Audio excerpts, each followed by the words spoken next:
하나님이 세상을 이처럼 사랑하사 독생자를 주셨으니 이는 저를 믿는 자마다 멸망치 않고 영생을 얻게 하려 하심이라. 예수님께서 우리들에게 주신 것은 영원한 생명입니다. 여러분, 이 생명이 우리의 삶에서 실제로 무엇으로 나타날까요? 그러니까 영생이 뭘까요? 한마디로 말하면 계명이 우리의 삶이 되는 겁니다. 영생이 뭐라고요? 계명이 우리의 삶이 되는 거예요. 그래서 사도 요한이 요한계시록에 보면 성도를 누가 성도냐라는 것을 이렇게 아주 선명한 말로 요약해서 총체적인 모습을 규정해 줍니다. 하나님의 계명과 예수에 대한 믿음을 지키는 자. 요한계시록 14장 12절에 보면 사도 요한이 그렇게 분명하게 이야기해요. 성도의 인내가 여기 있나니 그들은 하나님께 대한 하나님의 계명과 예수에 대한 믿음을 지키는 자니라, 이렇게 이야기합니다. 그러니까 여러분, 우리가 계명을 지킴으로 영생을 얻는 건 아닙니다. 왜냐하면 계명 자체가 뭐예요? 그게 영생이에요. 근데 우리는 생명이 있습니까? 없습니까? 우리 자연인 그대로, 아담의 후손인 채로의 자연인 그대로의 우리의 모습은 생명이 없습니다. 그냥 죽은 거예요. 여러분, 시체와 공놀이를 할 수 있습니까? 못합니다. 아무리 이렇게 해가지고 내가 이걸 움직여 놓고 내가 또 이 공놀이가 안 됩니다. 시체는 죽었죠.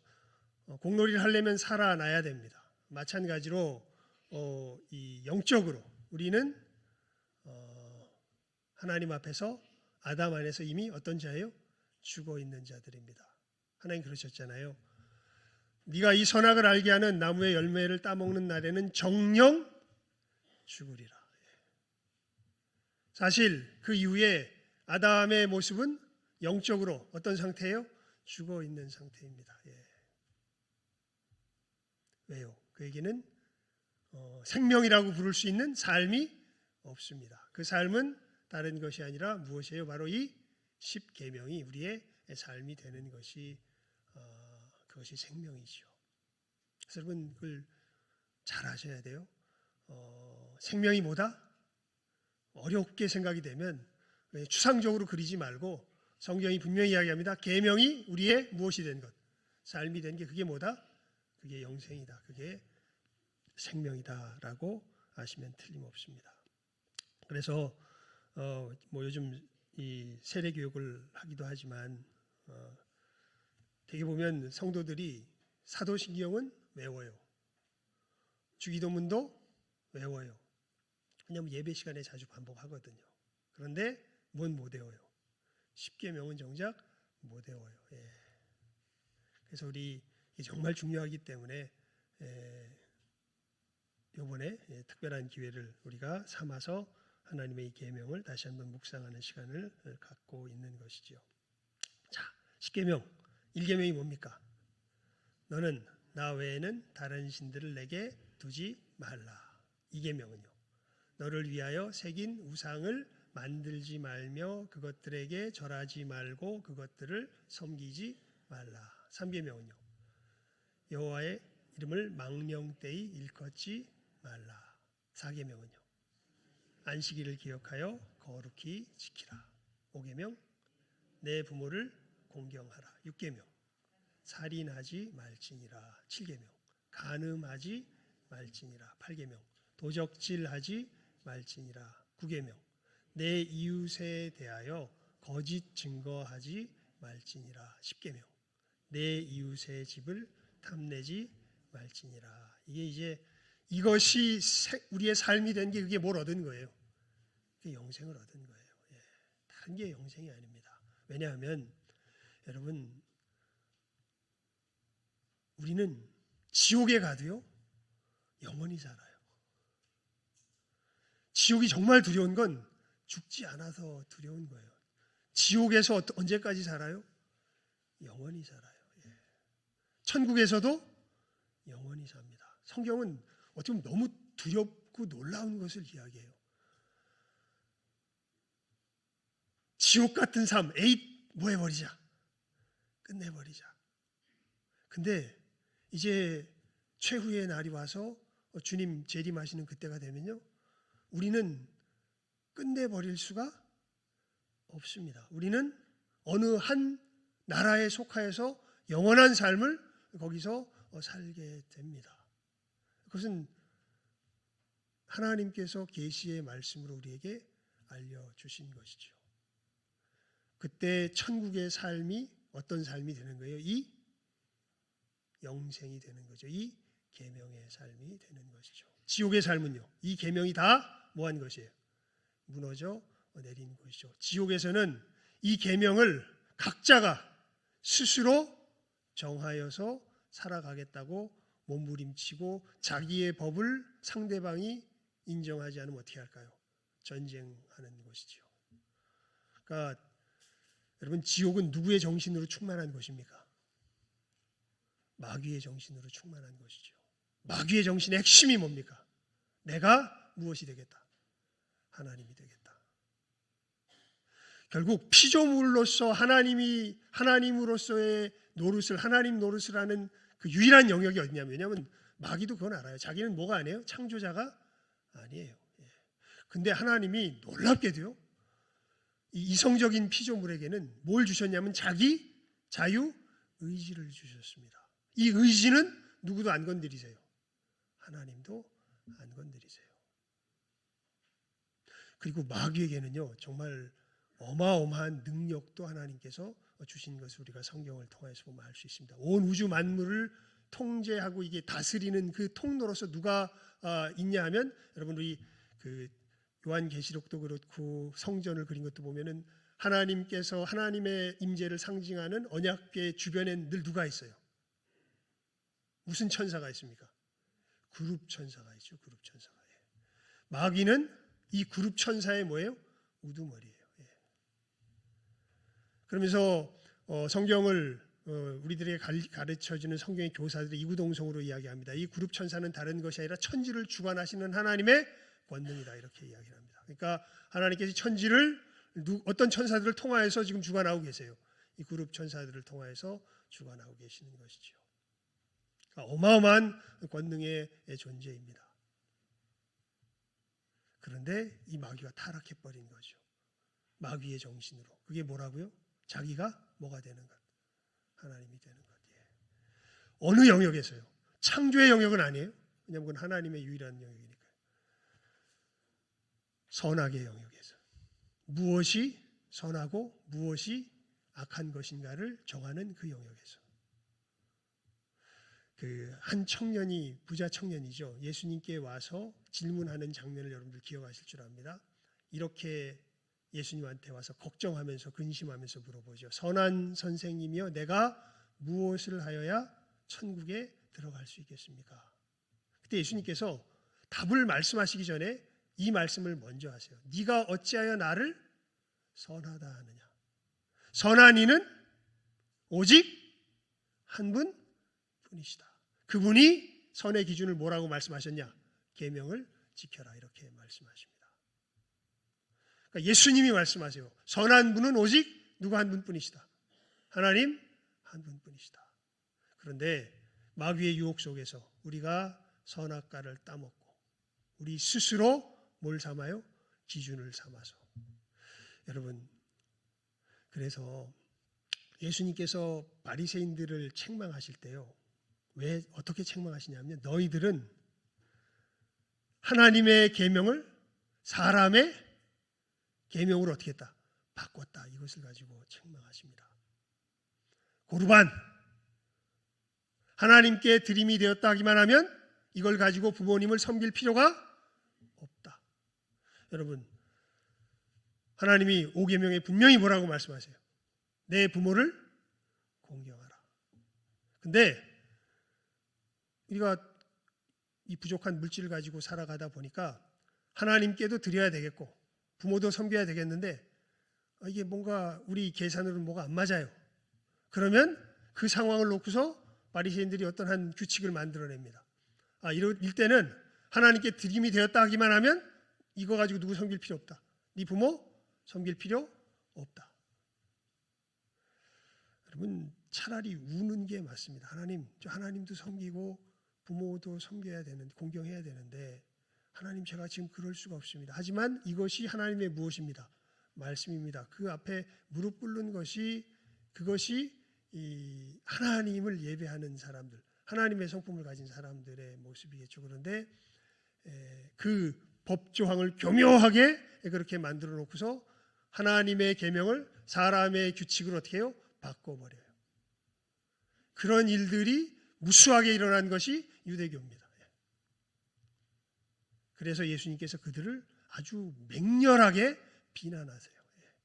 오히려 누구보다 훨씬 더 비난하시냐면 세리들과 몸을 파는 그 여인들보다 훨씬 더 비난하시는 것이 누구예요? 예수님이 바리새인들이. 왜냐하면 하나님의 계명을 사람의 규칙으로 다 바꿔버려요.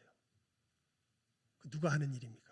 하나님이 정하신 규칙이 있는데 이걸 하나님께서 말씀하신 대로 받지 않고 자기 생각으로 바꿔버려요. 누가 하는 짓입니까? 마귀가 하는 짓이죠. 규칙의 주권자가 누가 돼요? 자기 자신이 돼요. 무시하지 않아요? 그래, 도둑질하면 안 되지, 간음하면 안 되지. 하지만 이 상황 속에서 어떻게 도둑질하지 않을 수 있어? 이 상황 속에서 어떻게 우리가 이것을 이겨낼 수 있겠어? 여러분, 십계명의 요청을 예수님께서 산상수훈에서 아주 선명하고 분명하게 이야기하고 계시지 않습니까? 그것을 깨달은 아주 이 역사 속에서 이 똑똑한 두 철학자가 있습니다. 한 철학자는 니체고, 한 철학자는 키에르케고르입니다. 사실 간음하지 말라는 것이 마음으로 모두 품지 말라는 거예요. 음심도 품지 말라는 거예요. 살인하지 말라는 것이 마음으로 뭐하지도 말라는 거예요. 미워하지도 말라는 거예요. 하나님의 요청, 십계명은 그런 의미라는 거예요. 이것을 예수님께서 말씀하시고 하나님의 말씀이 그런 의미라는 걸 이 두 철학자는 아주 처절하게 깨달아 안 겁니다. 둘의 반응이 전혀 다릅니다. 니체는 그래서 뭐라고 이야기합니까? 신은 죽었다. 이게 무슨 얘기냐면 제가 신학교 다닐 때 교수님이 그렇게 설명을 해 주시더라고요. 박건택 교수님이라고. 이런 걸 요청하는 신은 죽여야 된다. 할 수 없는 걸 어떻게 요청하냐. 이런 걸 요청하는 신은 어떻게 해야 돼요? 죽여야 된다. 그리고 우리 스스로 초인이 되어서 우리의 길을 만들어 나가야 되는 거죠.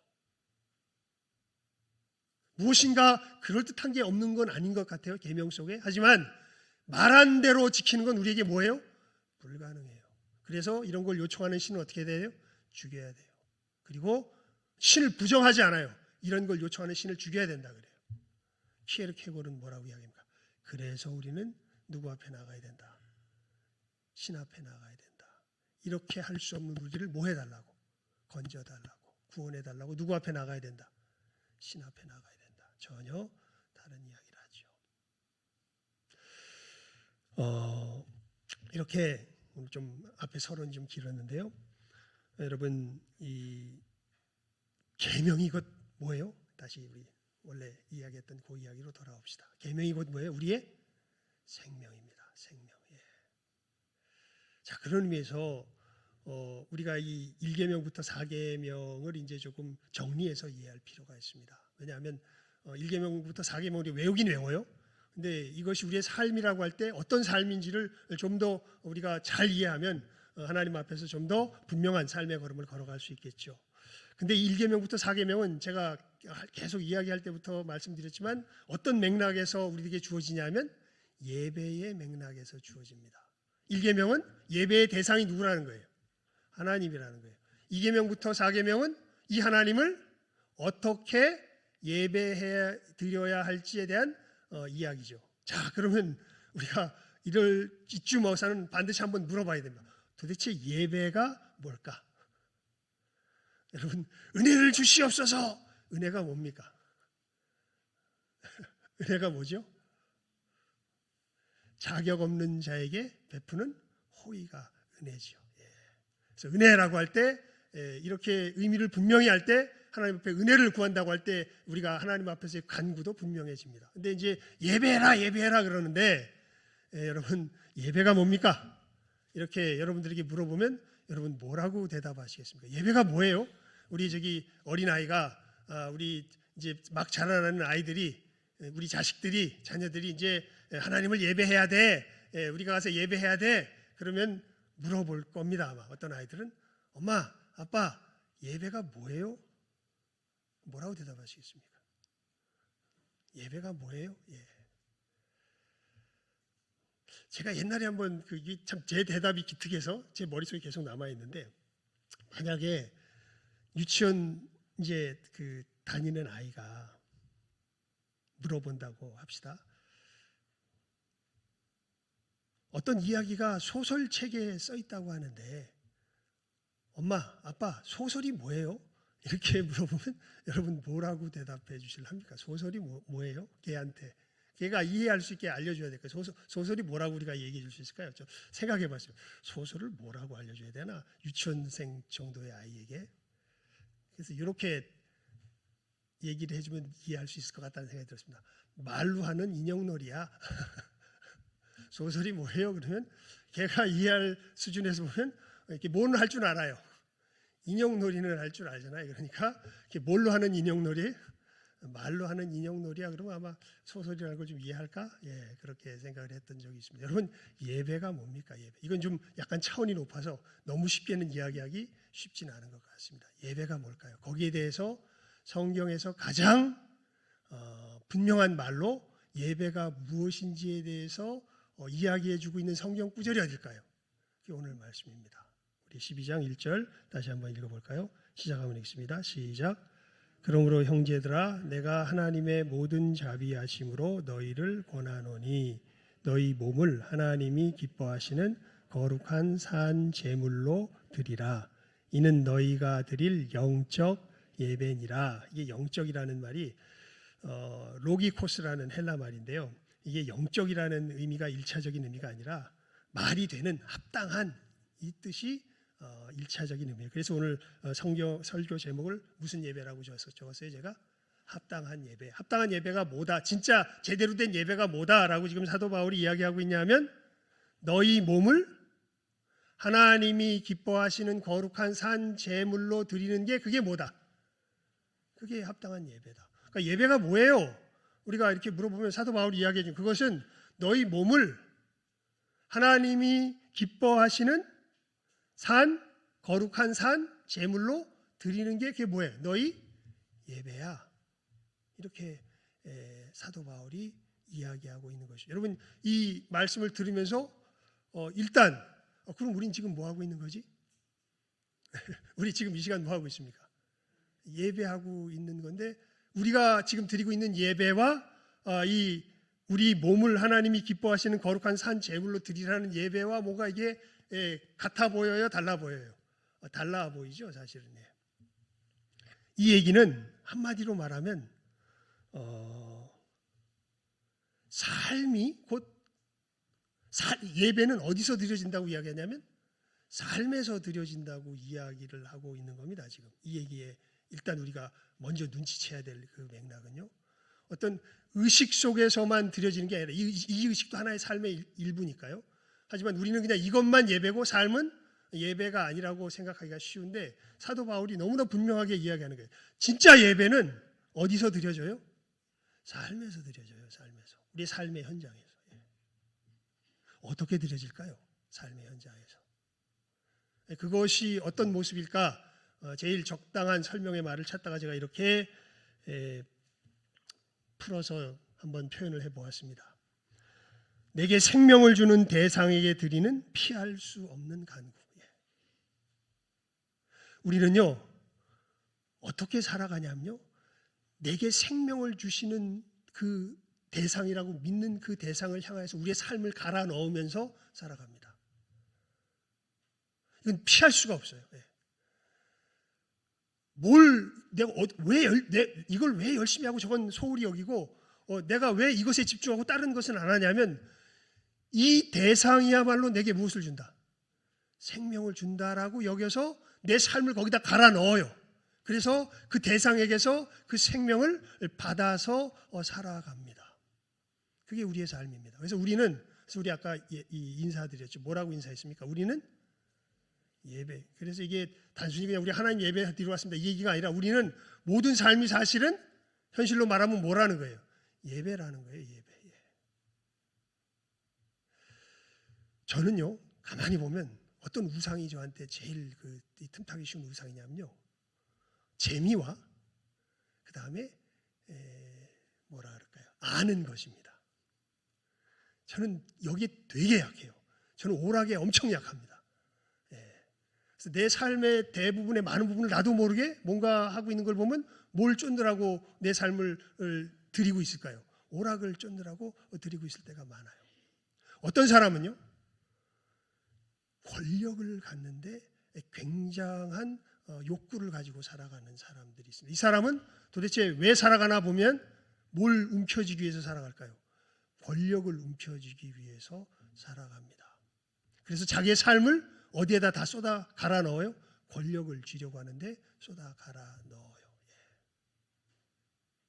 어떤 사람들은요, 요즘 그런 사람들 좀 많을 것 같은데, 자기 욕망, 또 성적인 어떤 그런 환상, 이런 것들, 성에 대한 이런 그 유혹과 이 뭐라 그럴까요? 유혹은요, 인류 역사상 이것은 계속해서 있어 왔던 것입니다. 이것이 정말 우상이 되기가 쉽습니다. 자기 몸과 이런 성적인 환상을 쫓아서 살아가는 수많은 사람들이 있죠. 자기 삶을 어디다 갈아 넣어요? 이 사람들은 거기다가 갈아 넣어요. 즉, 그 대상이 나에게 뭘 준다? 생명을 준다라는 그 대상을 향하여서 우리의 삶을 갈아 넣는 게 우리들의 삶의 현실이자 우리들의 모습입니다. 여러분, 이 대상이 누가 되셔야 돼요? 하나님이 되셔야 돼요. 그래서 우리 데살로니가전서 1장 9절 한번 볼까요? 데살로니가전서 1장 9절입니다. 이것은 우리 찾아봅시다. 데살로니가전서 1장 9절.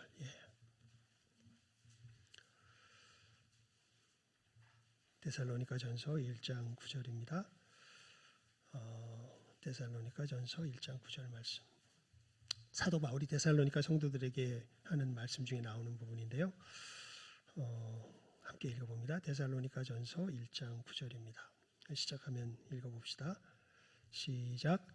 그들이 우리에 대하여 스스로 말하기를 우리가 어떻게 너희 가운데 들어갔는지와 너희가 어떻게 우상을 버리고 하나님께로 돌아와서 살아계시고 참되신 하나님을 섬기는지와. 그러니까 이들이 예수 그리스도 안에서 구원받았다는 것을 사도 바울이 어떻게 표현하냐면, 너희가 실제 삶의 영역에서 뭘 버리고, 우상을 버리고 어떻게 된 거예요? 돌아와서 하나님께로 돌아와서 살아계시고 참되신 하나님을 뭐 하는 자가 된 거예요? 섬기는 자가 된 거예요. 그렇게 사도 바울은 지금 이들이 구원받은 자라는 것을 표현하고 있습니다. 여러분, 그런 의미에서 우리가 이것을 아주 진실하고 진지하게 살펴봐야 돼요. 정말 하나님이 내게 생명을 주시는 자로 내 삶을 하나님께 갈아 넣고 있습니까? 제가 그런 얘기 종종 드렸었죠. 많은 사람들이요, 하나님께 이런 식으로 기도를 하는 게 실제 모습인 것 같아요. 하나님, 제게 정말 필요한 건 돈인데요, 내가 돈을 내 필요만큼 획득할 능력은 없네요. 근데 하나님은 능력이 계시다고 하니까 하나님이 좀 그 돈이 누구께 되게 해주세요? 내게 되게 해주세요. 이런 식의 기도를 정말 많이 드립니다. 그러니까 진짜 나를 살게 하는 대상은 누구예요? 돈이에요. 그런데 내가 뭐가 부족해? 능력이 부족해. 그래서 하나님께 뭘 구해요? 그냥 돈만 구해요. 하나님께 돈을 얻을 수 있도록만 구해요. 왜냐하면 나를 살게 하는 이는 누가 아니라 누구예요? 하나님이 아니라 돈이에요. 여러분, 하나님, 제가 살아가는데 지혜가 부족해요. 지혜를 주세요. 이것도 비슷한 얘기가 될 수 있어요. 정말 나에게 필요한 건 뭐예요? 지혜예요. 하지만 나는 능력이 부족해서 지혜를 얻을 수가 없어요. 근데 하나님은 뭐가 있으시대? 능력이 있으시대. 그러니까 하나님이 뭘 주셔가지고, 능력을 주셔가지고 이 지혜를 주셔가지고 내가 그것을 얻을 수 있게 해주세요. 그래서 내가 살 수 있게 해주세요라는 그 이야기 속에 보면 진짜 내가 섬기고 있는 대상은, 정말 예배하고 있는 대상은 지혜예요. 뭐 용모도 마찬가지, 여러분 집도 마찬가지. 그래서 예수님께서 이런 말씀을 하세요. 너희들 나를 따라오려고 하면 누구도 버리고 뭣도 버리고 그래요. 누구도 버리래요. 아버지도 버리래. 누구도 버리래. 자식도 버리래. 뭣도 버리래요. 자기 집도 버리래. 다 버리래. 이거는 안 버리면 못 쫓아간다? 맞습니다. 어떤 의미에서 그냐면 만약에 그 대상이 누구보다 높아져 있다면, 하나님보다 높아져 있다면, 무엇을 주는 대상으로? 내게 생명을 주는 대상으로 누구보다 높아져 있다면, 하나님보다 높아져 있다면 우리는 그것을 뭐 해야 돼요? 버려야 돼요. 그 버린 역사가 일어난 것이 이 데살로니가 전서 1장 9절에 나타나 있죠. 너희가 무엇을 버리고? 우상을 버리고 누구에게로 돌아와? 하나님께로 돌아와 사시고 참되신 하나님을 섬기며. 여러분, 왜 우리가 이 거짓된 예배의 대상, 하나님이 아닌 다른 예배의 대상을 버려야 할까요? 우리 세례 교육하다가 아주 중요한 질문을 받았어요. 하나님은 질투가 많으신 것 같아요. 이렇게 누군가 저에게 질문을 하세요. 예. 그러니까 뭔가 하나님의 그 얘기 속에서 언뜻 하나님이 뭐 속 좁으신가 봐 이런 식으로 이해하면 안 되는데, 이런 염려가 바짝 들어가지고 그런 거 아닙니다 라고 말씀드렸는데, 여러분들에게도 비슷한 염려가 듭니다. 여러분, 하나님은 왜 다른 대상을 섬기지 못하도록 하실까요? 우리로 하나님만 섬기게 하실까요?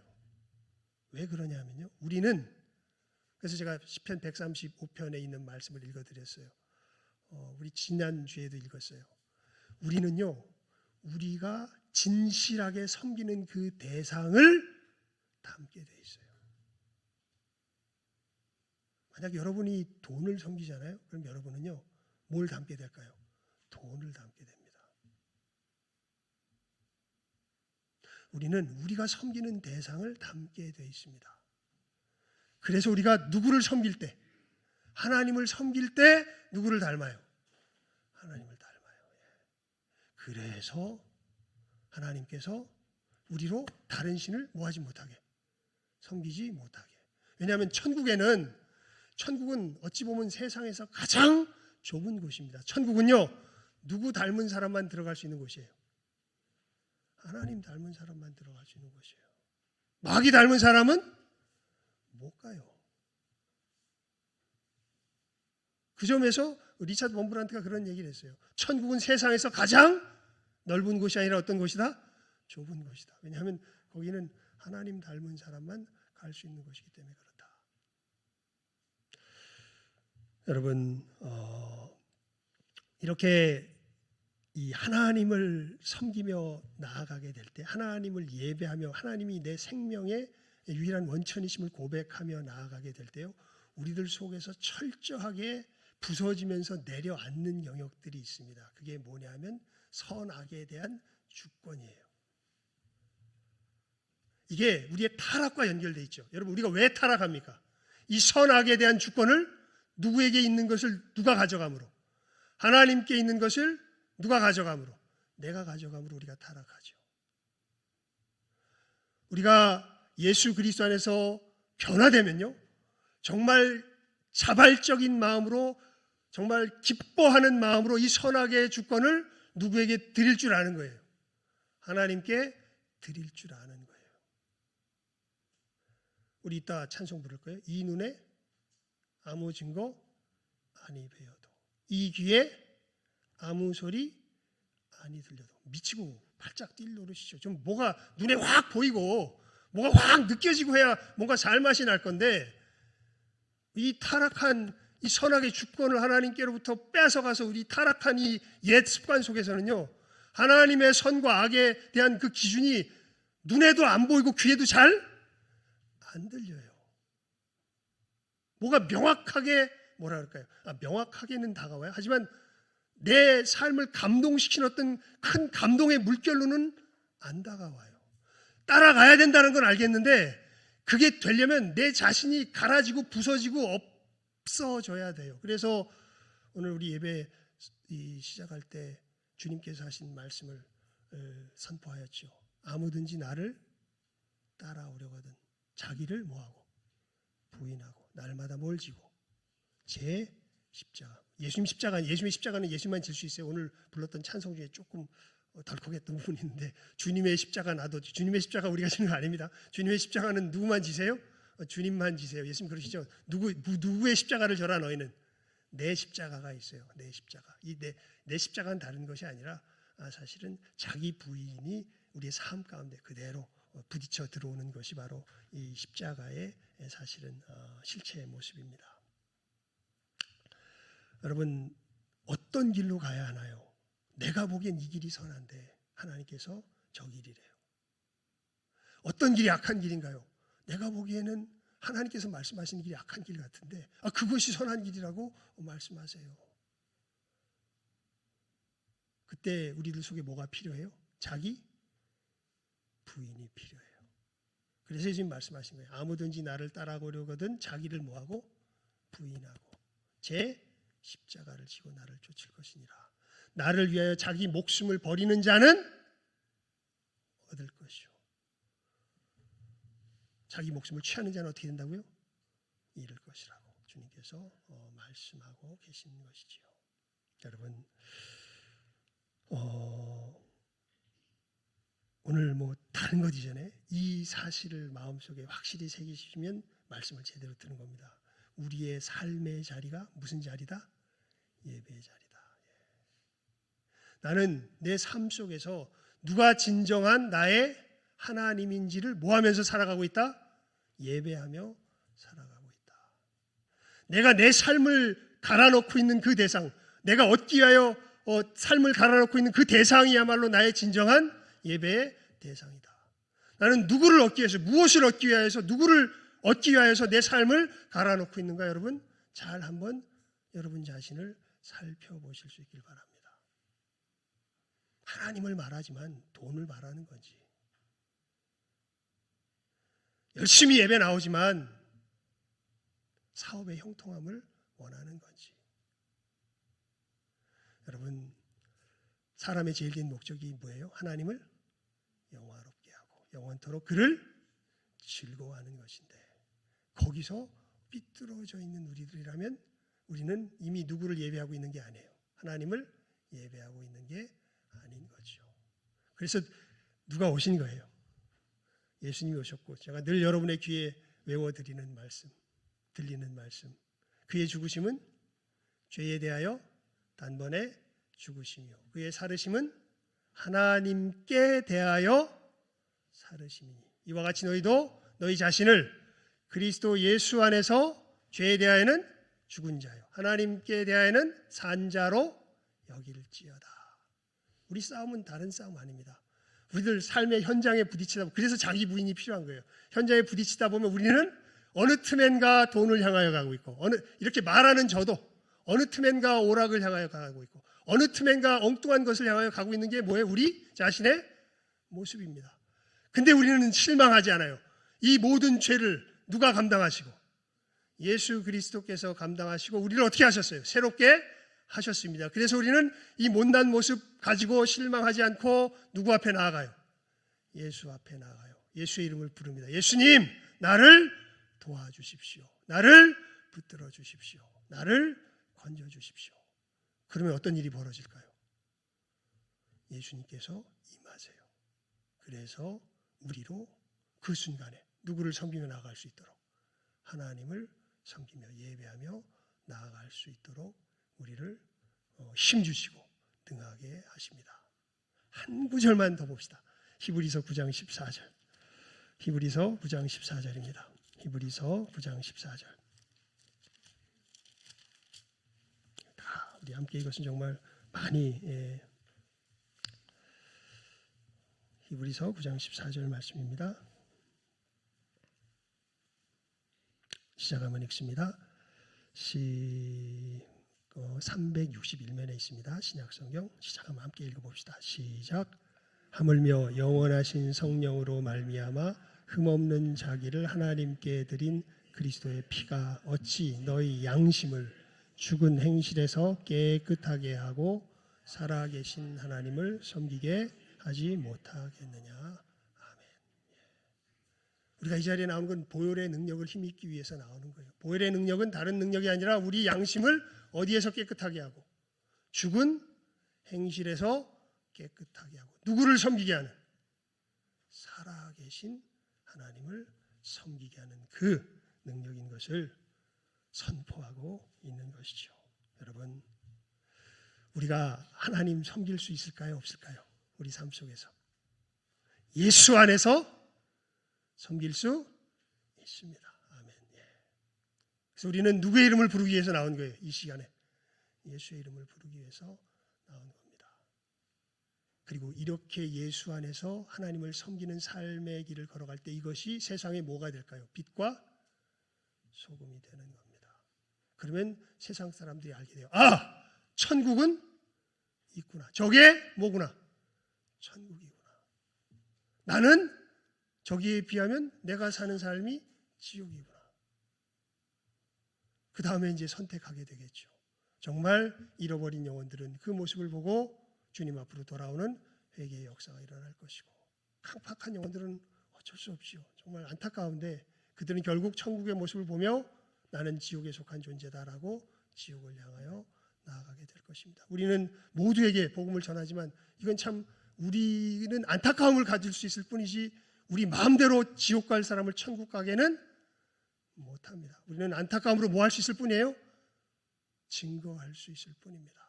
하지만 이 증거가 이 하나님을 참되게 예배하는 예배 가운데서 일어난다는 것을 여러분들 잘 기억하시고, 우리 뭐라고 인사했죠? 우리는 예배자입니다.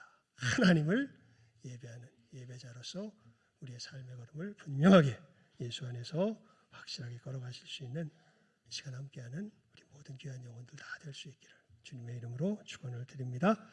기도하겠습니다. 하나님 아버지, 하나님 앞에 합당한 예배는 우리의 삶의 현장에서 드려지는 것을 오늘 말씀을 통하여서 분명하게 교훈을 받았습니다. 하나님, 그저 이 예식에 참여하는 것이 하나님께 드리는 예배의 전부가 아니라 진정한 예배는 다른 곳이 아니라 우리의 삶의 현장에서 드려지며 정말 내 생명을 주시는 그 유일한 대상이 하나님이심을 내 삶을 갈아 넣으며 참으로 나아갈 때 그것이야말로 하나님이 받으시는 합당한 예배인 것을 오늘 말씀을 통하여서 우리들에게 분명하게 교훈하여 주십니다. 하나님, 저희들 아담의 범죄함 가운데 타락하여서 이 길을 전혀 걸어갈 수 없었던 정말 지옥의 존재들이었사오나 우리 주 예수 그리스도의 보혈의 은혜로 저희를 건져주시고 이제는 하나님 나라의 자녀로 변화시켜 주시며 이 삶을 살아갈 수 있는 복된 존재로 참으로 구원하여 주심 감사와 찬송과 영광을 올려드리옵나이다. 우리의 삶이 곧 하나님을 향한 예배인 것을 저희들 분명하게 깨달아 알게 하여 주시옵시고, 아버지 하나님, 우리의 생명을 우리의 삶의 현장에서 하나님 아닌 다른 대상에게 구하고자 하는 이 모든 참으로 죽은 행실에서 예수의 보혈로 우리를 깨끗하게 하시고 그 순간순간 깨닫게 하실 때마다 저희들 하나님을 향하여서 하나님께 생명을 구하며 나가는 이 진정한 예배자의, 하나님을 예배하는 예배자의 길을 참으로 우리의 삶의 현장에서 걸어갈 줄 아는 이 시간 함께하는 우리 모든 귀한 영혼들 다 되게 하여 주시기를 간절히 바라옵고 소원하옵고 간구하오며 모든 것 예수님 이름으로 기도드리옵나이다.